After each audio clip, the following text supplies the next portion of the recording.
오늘 말씀의 제목은 내 몸 안에 존귀한 그리스도, 내 몸 안에 존귀한 그리스도라는 제목으로 하나님 말씀 선포하겠습니다. 복음 때문에 로마 감옥에 갇혀있던 바울에게 빌립보 교인들이 헌금을 모아서 에바브로디를 통해서 구제 헌금을 보내왔습니다. 그 헌금을 보고 바울은 너무 감동이 되었죠. 그리고 보는 순간 이것은 그냥 헌금이 아니라 아름다운 향기이고 재물이라고 합니다.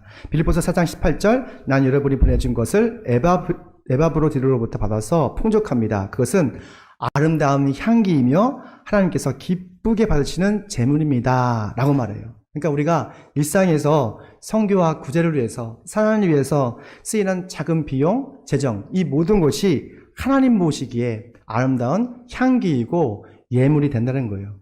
우리가 하나나라 가면 하나님께서 우리의 이 작은 헌신을 100배로 축복해 주실 걸 믿습니다. 보상해 주실 걸 믿습니다.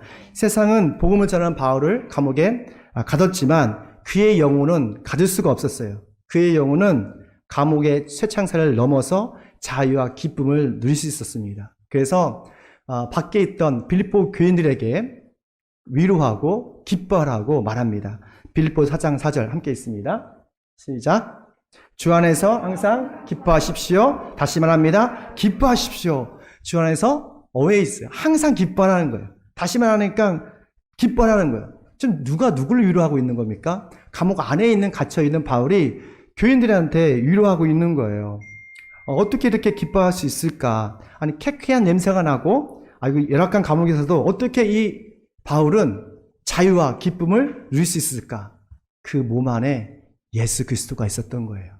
그 마음에 예수 그리스도가 있었기 때문에 어떤 열악한 상황에서도 자유할 수 있었고 기쁨을 누릴 수 있었던 것이죠. 빌립보서 1장 22절 나에게는 사는 것이 그리스도시니 주는 것도 유익합니다. 우리가 예수를 믿는 순간 우리는 예수님 우리 마음속에 쑥 들어오세요. 그래서 어떤 열악한 상황에서도 어떤 치열한 상황에서도 평정심을 잃지 않을 수가 있는 것이죠. 그렇다면 우리 몸 안에 존귀한 그리스도가 계시면 어떤 성기적 삶을 할 수 있을까? 함께 있습니다. 시작. 복음을 위한 삶을 할 수 있습니다. 아멘. 우리 안에 그리스도의 영이 있으면 예수님이 함께 계시면 복음을 위한 삶을 살 수가 있어요. 우리 15절 말씀 함께 있습니다. 시작. 어떤 사람들은 시기하고 다투면서 그리스도를 전하고 어떤 사람은 좋은 뜻으로 전합니다. 빌립보 교인들 중에 대부분이 바울을 참 좋아했습니다. 그의 카리스마, 그의 연설, 추진력 너무 좋아했어요. 근데 일부가 바울의 스타일을 좋아하지 않았어요. 우리 교회도 저를 대부분 다 좋아하지만 한두 명이 저의 야당 편에 서 있지 않습니까? 아시잖아요. 아시죠? 두 명이 있습니다. 우리 아내와 대형입니다. 그렇지만 모든 분들이 다 저를 좋아하는 것 같아요. 그 빌립보 지역도 어떤 지역이었냐면 로마의 퇴역 장교들이 살았던 지역입니다. 그래서 좀 재정적으로 안정적이고 충성심이 상당히 강했던 도시가 바로 빌립보예요. 근데 그곳에서 바울은 주님을 선포했어요. 로마 황제가 주님이 아니라 예수 그리스도가 저 십자가 달려 죽으셨던 그 예수 그리스도가 하나님이심이 우리의 주님이시다고 하니까 좀 적대적인 감정이 들지 않겠어요? 근데 바울이 엄청난 카리스마가 있었거든요. 성령의 은사가 있었거든요. 그러니까 그 은사를 보고 어쩔 수 없이 믿었지만 그래도 뭔가 좀 마음이 상했던 그런 부분이 있었던 것이죠. 근데 마침 바울이 복음을 전하다가 감옥에 갇혀버렸어요. 구금이 됐어요. 이때라 생각했던 그 바울 반대파들이 정말 숨겨놨던 발톱을 드러내기 시작합니다. 사도 바울이 없어도 우리 빌립보 교회는 성장할 수 있어. 라는 그런 것을 보여주기 위해서 어떻게 보면 자기의 세력을 이렇게 모으기 위해서 열심히 전도를 하게 됩니다. 그러니까 순수한 동기가 아니라 시기와 질투심으로 목회를 한 거예요. 전도를 한 거예요. 우리 17절 말씀 볼까요? 시작. 시기하고 다투면서 하는 사람은 경쟁심으로 곧 불순한 동기에서 그리스도를 전합니다. 그는 나의 감옥 생활에 괴로움을 더하게 하려는 생각을 품고 있습니다. 그러니까 어떻게 보면 바울 입장에서는 상당히 괘씸하죠. 빌립보 교회를 개척하신 분이 사도 바울이거든요. 여러분 그걸 기억하시면 좋겠어요. 교회는 예수님의 핏값으로 세우신 거룩한 공간이지만 의인들이 모인 곳이 아니에요. 죄인들, 약간 우리의 아직까지 고집이 있는 사람들이 모인 곳이기 때문에 항상 문제가 있어요. 교인 중에는 정말 좋은 분들이 있습니다. 여러분 다 참 좋으시죠? 또 나쁜 사람도 있어요. 또 이상한 사람들이 있어요.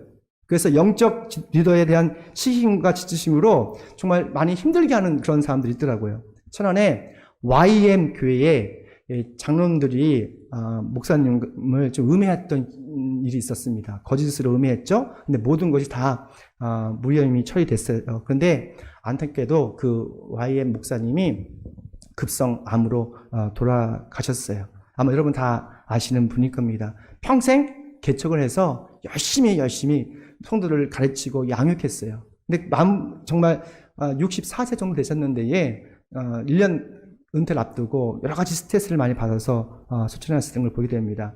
우리가 복음을 위해서 하는 사람에게 적대심을 갖지 않았으면 좋겠어요. 이 본질적인 문제가 아니면 함께 가는 것이 상당히 중요합니다. 빌립보 교인들 중에서도 아주 불순한 동기로 바울을 괴롭히는 사람이 있었어요.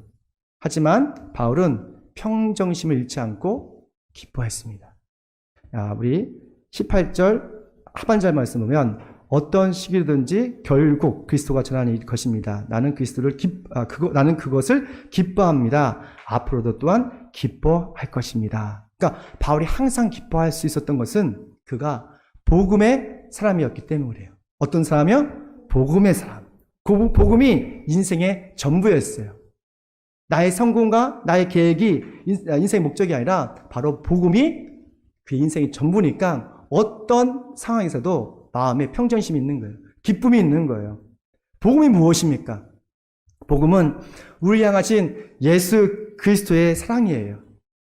우리 향하신, 저와 여러분을 향하신 예수 그리스도의 사랑 이야기예요. 복음은 하나님의 아들이 우리를 너무 사랑하셔서 십자가에서 죽으시고 또한 여러분을 의롭게 하기 위해서 부활하셨고 또한 저와 여러분을 영화롭게 하기 위해서 다시 오실 좋은 소식입니다. 우리가 좋은 소식을 들으면 행복해지잖아요. 기뻐지잖아요. 이게 놀라운 것이 아닙니까?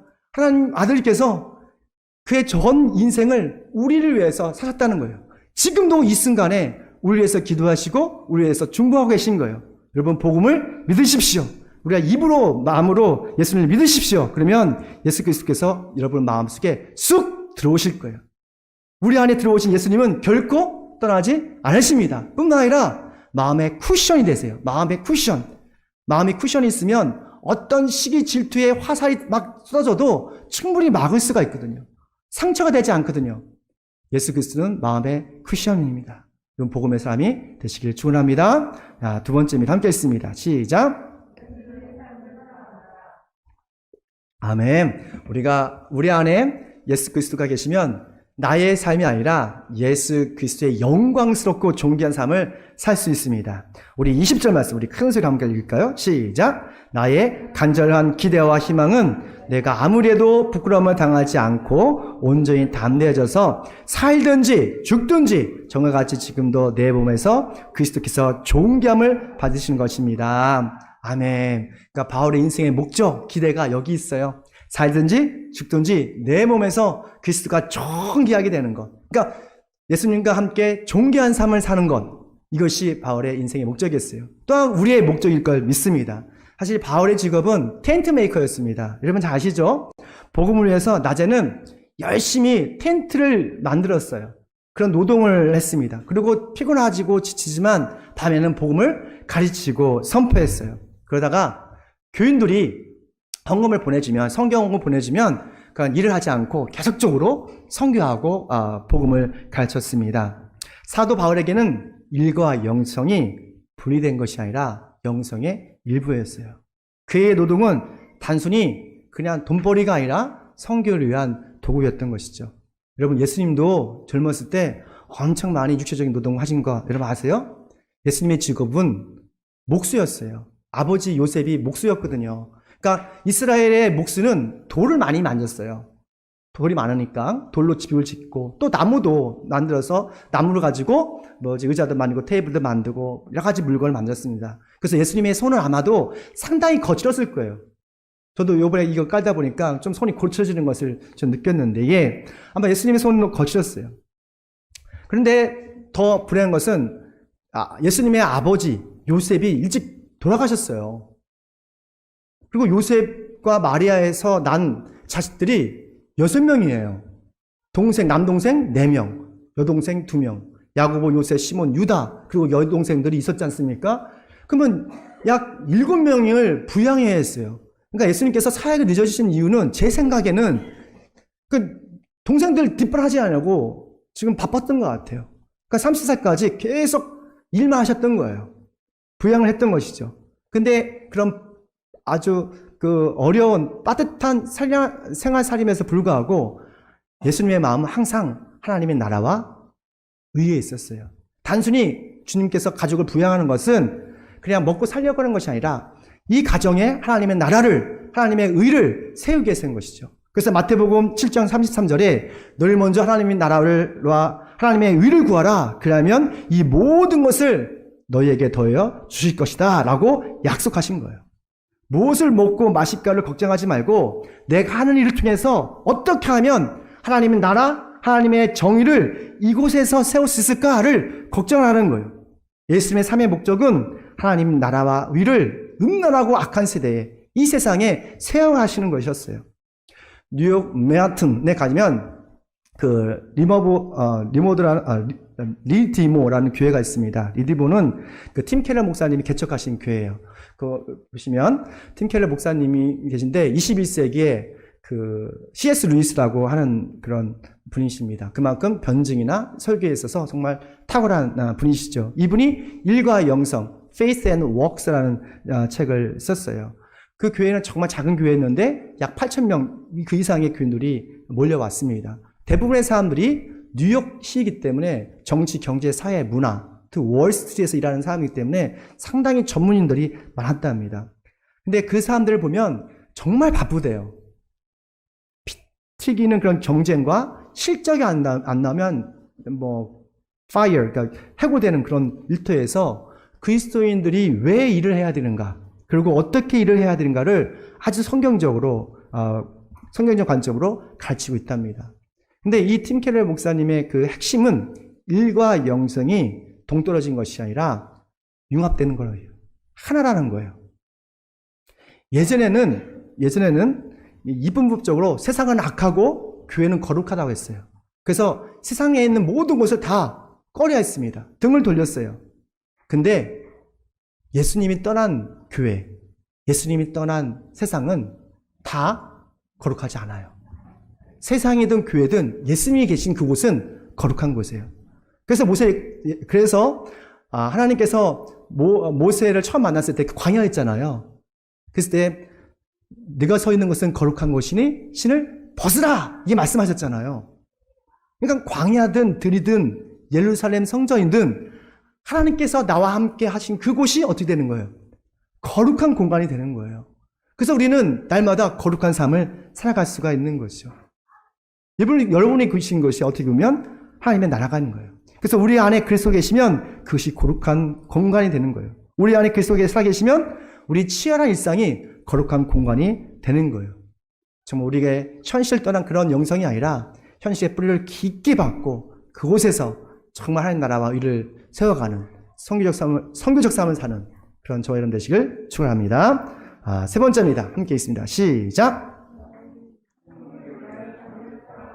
아멘. 마지막입니다. 섬김을 위한 삶을 삽니다. 우리의 의지, 결단으로는 정말 섬기는 것, 섬김을 받는 것에 우리는 익숙해요. 그때 우리는 행복을 느끼고 기쁨을 느껴요.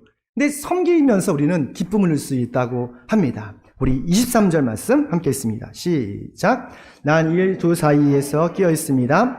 내가 원하는 것은 세상을 떠나서 그리스도와 함께 있는 것입니다. 그것이 훨씬 더 나으나 내가 육신으로 남아있는 것이 여러분에게는 더 필요합니다. 아멘. 여러분, 바울은 사는 것보다 지금 당장이라도 죽는 것을 더 훨씬 좋아했어요. 그의 사역은 만만치가 않았거든요. 많은 핍박이 있었고 반대가 있었고 힘드니까 좀 당장 죽어서 저 하늘나라 예수님의 품 안에 안겨서 살고 싶었어요.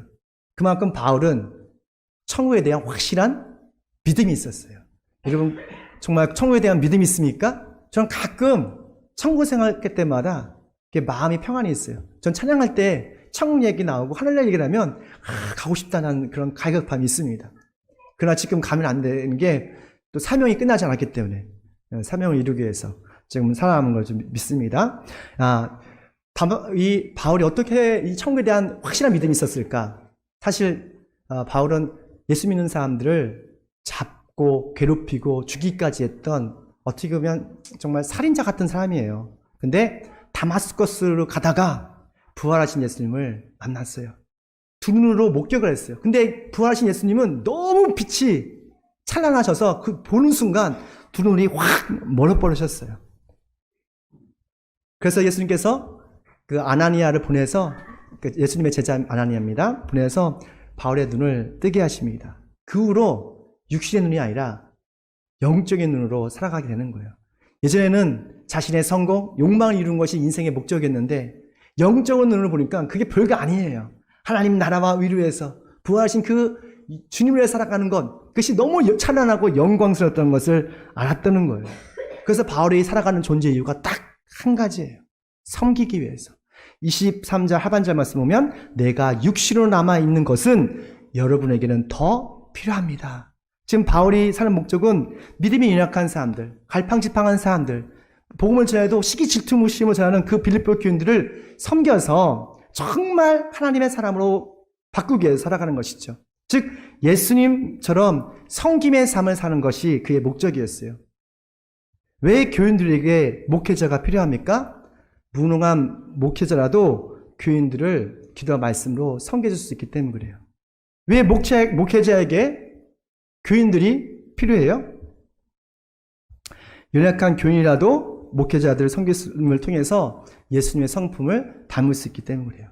그래서 예수님은 이렇게 말씀하십니다. 인자는 섬김을 받으러 온 것이 아니라 섬기러 왔으며 많은 사람을 위하여 자기 목숨을 몸값으로 치러주려고 왔다. 아멘. 이것이 우리에게 주신 하나님의 음성이라고 저는 믿습니다.